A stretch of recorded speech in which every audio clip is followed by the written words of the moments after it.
I'm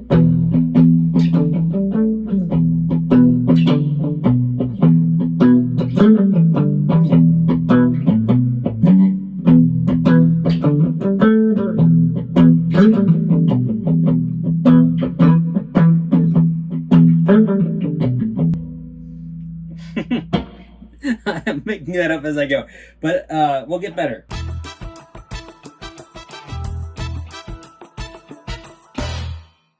Well, it's Dad Time Jam Time. You know, that time where no matter who you are or where you are in your guitar journey, we get to spend 10 to 15 minutes a day jamming on a weekly topic. So the format is subscribe to this channel and I'll introduce a new topic every week. We can spend 10 to 15 minutes a day picking up our guitars, jamming on that new topic. And if you follow me on Instagram at DadTimeJamTime, I'll share my progress along the week and you can share yours, and you can just hashtag it MakeTimeForJam, hashtag MakeTimeForJam. And you can mention me. I'm super happy to check out what people are doing. And we can all kind of take our own angle on the topic of the week. And it'll be a lot of fun. We can learn things together. So can't wait to check out your progress on the topic this week. But before we introduce this week's topic, I wanted to just say a few things. One, my last video that I made about the Fender Mustang Micro has gotten like 10,000 views or more, which is awesome. So thank you so much for watching it. I was not expecting that at all. And liking it and subscribing. I think we're like almost at 90 or more subscribers now. And I'm really hoping that all of the new subscribers really dig this weekly topic concept where, again, we can just get better, learn, progress, change the way we see certain things. Even if it's a topic we feel like we're already experts on or whatever, you can always just share your knowledge back to the rest of us and school everyone, because that would be awesome. I would love to just go to school for the guitar all the time, forever. So yeah, please share your knowledge. It'd be amazing. But yeah, so thank you all for watching. It's been a lot of fun. Also, you know, I've gotten a lot of comments thanking me for the explanation of how to record with the Mustang Micro onto an iPad, and you're so welcome. It was super fun to figure out and troubleshoot, and I'm just pumped that my video was helpful. And then for all of the other comments that are asking troubleshooting questions and things like that, I am so super happy to help troubleshoot. I think we're batting like 900 on that was a sports ball reference, and I think I actually used it correctly. But yeah, I think we've gotten most situations figured out, troubleshot back and forth with each other, and actually got the Mustang Micro to record to an iPad or to an iPhone, or even Android. There's some crazy other things going on about TRRS cables and whatever. So anyway, so happy to help. And if you have other questions about home recording stuff, need help troubleshooting, shoot me a DM or send me a comment. I'm happy to help at any time. And yeah, anyway, if you haven't already, click the subscribe button to keep up with these weekly topics. Now's a perfect time to do that. So this week's topic, it might be predictable, but it came from an Instagram poll. So I'm following what the people are asking for. And it's the concept of the pentatonic scale. And I know that we already probably know at least one position of the pentatonic scale. Maybe some of you out there know 5 positions or whatever. And that's cool, and that's rad. And by all means, share with us what you know, and make a video on Instagram. Again, hashtag it MakeTimeForJam. Mention me. I'll share it in my story, and we can all kind of have a community learning hub where we share ideas and licks and learn things together. I know that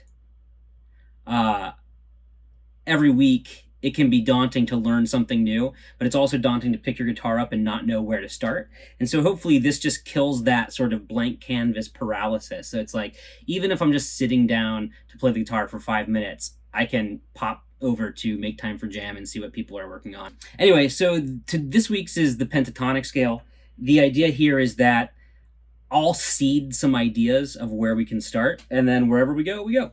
What I can say about the pentatonic scale, as I know it, is that it's 5 notes, penta, 5, It's kind of derived from the sort of classic, like the major scale. So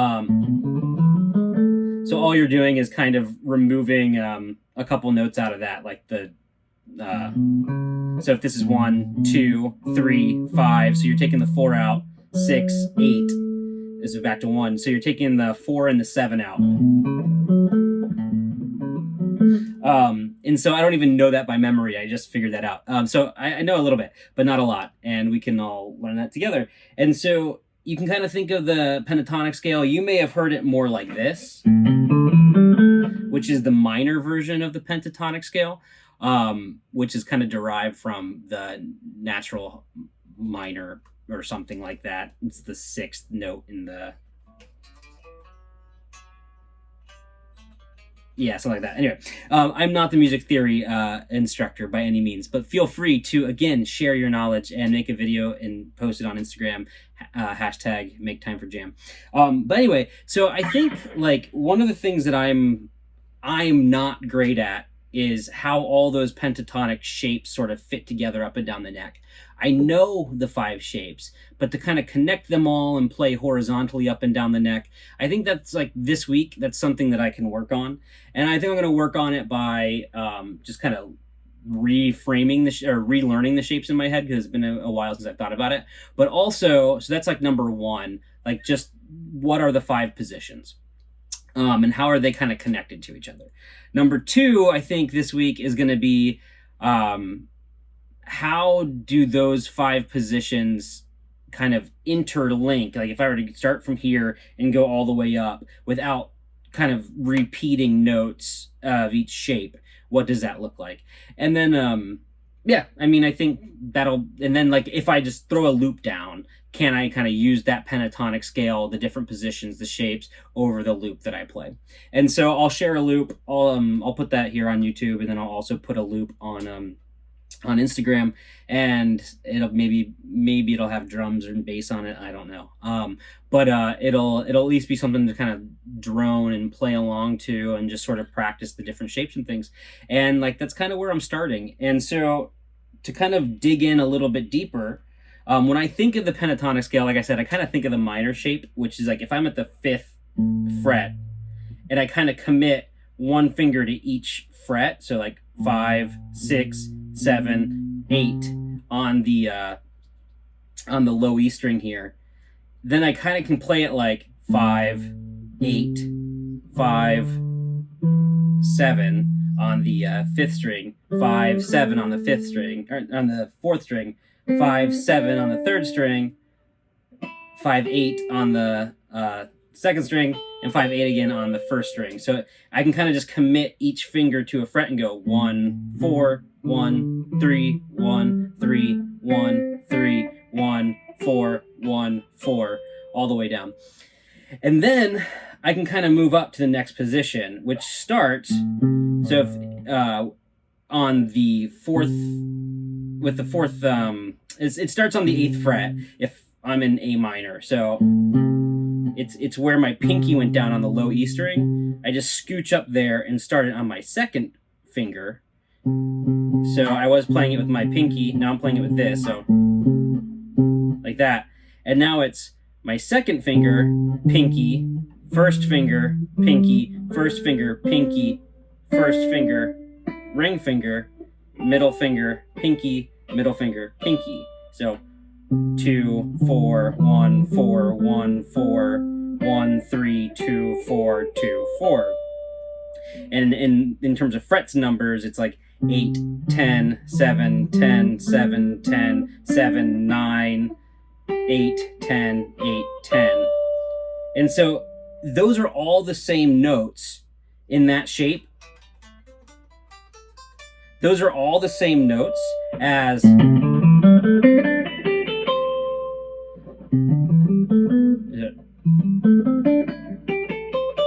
so all it is scooching up, and now you're in the 2nd position. And now there's a 3rd position, which if I was playing in the 2nd position with my pinky finger and hitting the 10th fret on the low E string, now if I scooch up and I play with my ring finger on the 10th fret, or my first finger, my pointer finger on the 10th fret. Now it's just up to 12, the 12th fret. So it can be like my first finger, third finger, first finger, third finger, first finger, third finger. Then you scooch back one fret with your first finger and then use your pinky, and you kind of skip 2 frets up to the 12th. So it's 10, 12, 10, 12, 10, 12, 9, 12, 10, 13, 10, 12. So it kind of does this little zigzag down on the G and the B string. And that's your third position. So you already probably have a week's worth of stuff to learn right now if you just start practicing each of the positions.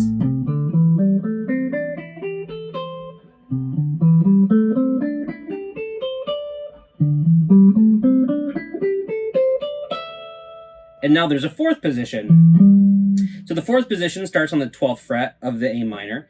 And again, you kind of commit each finger to a fret. So my first finger's on 12. My fourth finger will go on 13, 14, 15.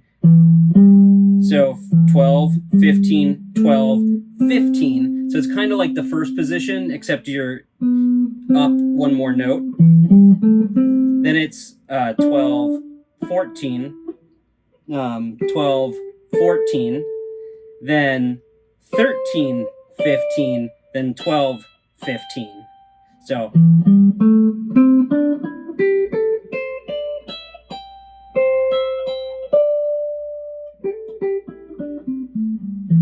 that's the fourth position. And now there's one more position, so bear with me. Fifth position. It starts over here on the 15th fret. You can I kind of start it with my my middle finger here, my second finger, because of what it does. But so it's like, if I'm starting on 15, I'm going up to 17. So 15, 17, 15, 17, middle finger, pinky, 15, 17, 15, 17. Then it goes 14, 17, 14, 17. So first finger, pinky, first finger, pinky. So again, middle, pinky, first pinky, then just back to middle, pinky. And so it's 2 notes per string, just like the other positions. And that's the fifth position. And now, wherever your pinky was, if you just move your first finger up to where your pinky was, so the 17th fret there, 17, 18, 19, 20. If you do kind of the same position as the first position, you're just back to the octave now. So it's 1 pinky. So it's the same shape as down here. You're just doing it up here at the 17th fret, 17, 18, 19, 20. So 17, 20, 17, 19, 17, 19, 17, 19, 17, 20, 17, 20.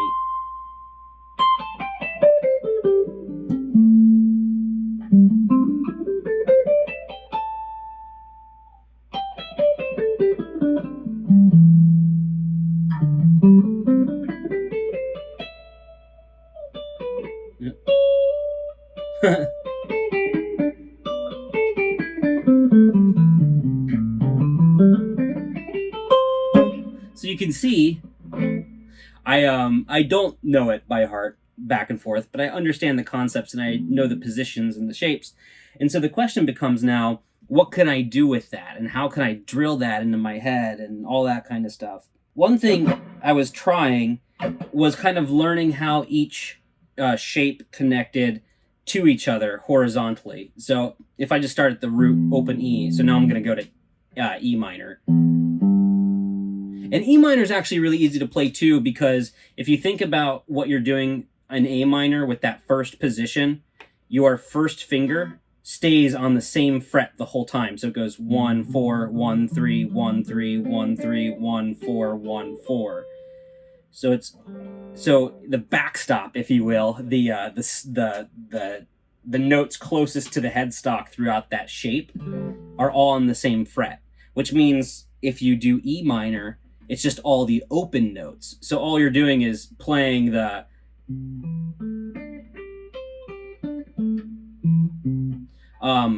and then going to the open strings. So it's like, so open 3 on the low E string, open 2 on the A string, open 2 on the D string, open 2 on the G string, open 3 on the B string, and open 3 on the high E string. And that's actually fun to practice because you can kind of get crazy with it.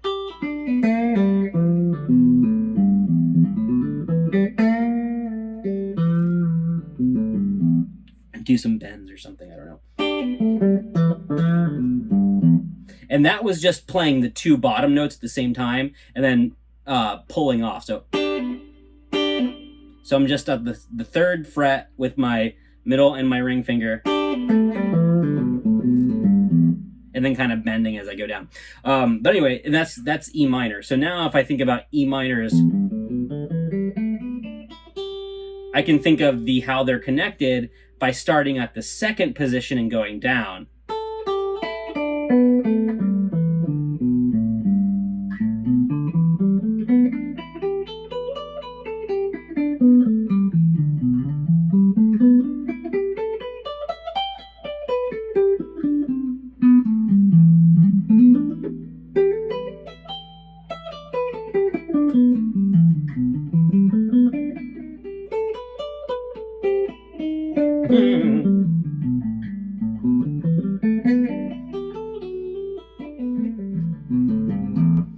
And those are just scales, and those are just shapes, and that's not very like musical.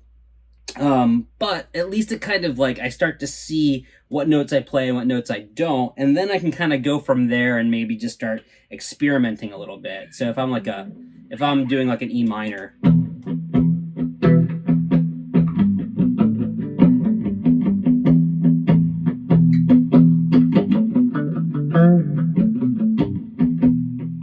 I don't know, but I can just play around with it. So that's what I'll kind of do throughout the week, is just kind of pick different shapes and play with it. And then instead of just going like, so E minor and then playing in the 1st position is like this. So I'm just doing an E minor, kind of palm muting.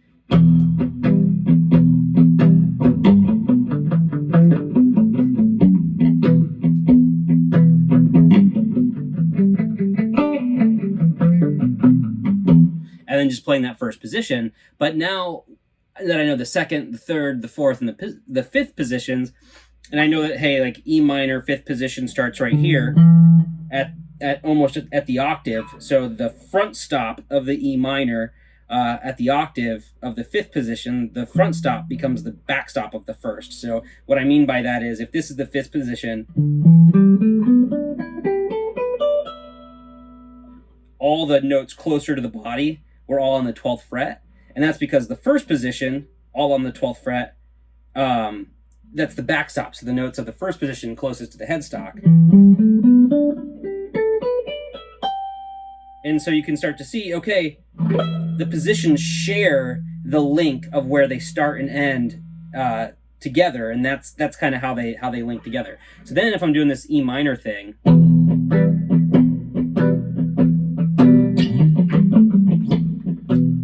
all I did was go up to that 5th position.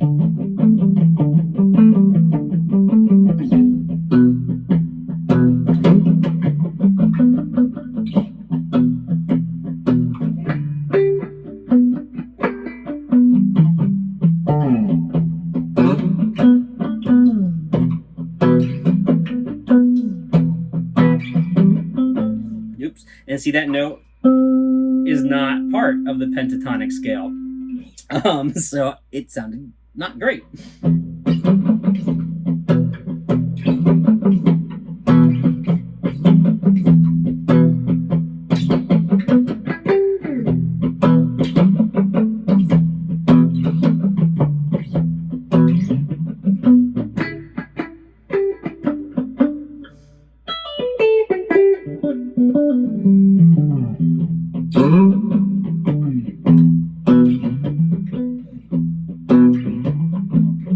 Practice the chord and then go into different shapes. Like that was the 5th shape. Now what if I went to the 3rd shape?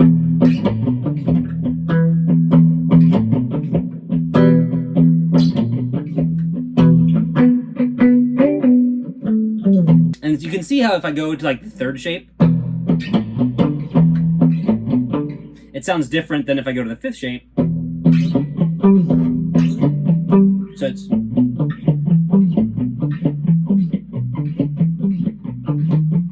That's because that shape starts on a different note of the scale. It actually starts on the fifth note of the scale. The fifth position starts on the fifth note of the pentatonic scale, the last note of the scale before it repeats. That's why there are 5 positions. I figured that out once, and it blew my mind. Anyway, and again, it doesn't matter where you're at in your journey. If your journey is literally...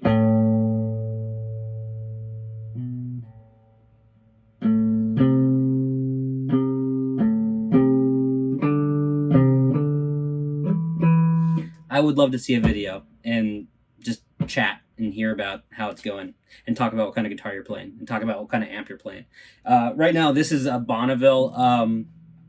It's a guitar made in Nashville by a guy who was a technician at a cool guitar shop down there called Chords, and he started making these beautiful, beautiful guitars. It's like I played it and I fell in love. I almost didn't play it because it was kind of expensive. I picked it up and it literally... I don't usually go for thick necks, but it like fit my hand like a glove, and I just couldn't say no. I actually drove home from Nashville back to Michigan and thought about it for about 12 hours straight, and then ordered it online and had it shipped. It's kind of been the #1 ever since. It's beautiful. I love this thing. And I'm playing through a bass breaker that's a limited edition, I think from American Musical Supply, and so it has a greenback loaded cabinet. So it's got a greenback speaker, a Celestion greenback, and then it's 15 watts, and yeah, it's just a perfect little amp to sit right here. So I hope this is helpful. Again, subscribe down below. Tell your friends. Let's make videos together. Go ahead and like this, and you can hit the notification bell if you want to know when the next weekly topic goes up, or if I release like a backing track for this week's topic. And then follow me on Instagram at DadTimeJamTime. And, you know, like I said, I want this to be an inclusive place. Whether you're a dad, whether you're a mom, or however you identify, pick up the guitar for 15 minutes a day. Let's play together. Let's practice. Let's share what we know and get better. And cheers. Thank you for watching, and I can't wait to see what the pentatonic scale looks like after a week from now and what we all learn. So cheers.